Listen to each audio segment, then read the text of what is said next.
లక్షల Benz car 2.5 లక్షలు. వెనక్కి తగ్గిన బీజేపీ సర్కార్, మోసపోయిన కార్ల యజమానులు. ఢిల్లీలో కొత్త వాహన పాలసీ భయంతో చాలా మంది కార్ల యజమానులు తక్కువ ధరలకు తమ వాహనాలను అమ్మేశారు.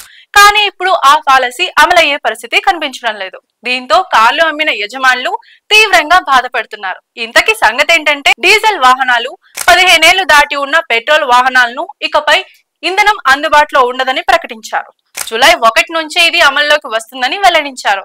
దీంతో ఆ నిర్ణయానికి భయపడి ఎంతో విలువైన కార్లను తమ యజమానులు చౌకగా అమ్మేశారు. ఒకరు 82 లక్షల మెర్సిడీస్ బెంజ్ కార్ ను కేవలం 2.5 లక్షలకే అమ్మేందుకు ముందుకొచ్చారు. మరొకరు 65 లక్షల విలువైన జాగ్వార్ ల్యాండ్ రోవర్ కార్ ను 8 లక్షలకే అమ్మేశారు. ఇంకొకరు 55 లక్షల విలువ గల లగ్జరీ ఎస్యూవీ ను తక్కువ ధరకే విక్రయించారు.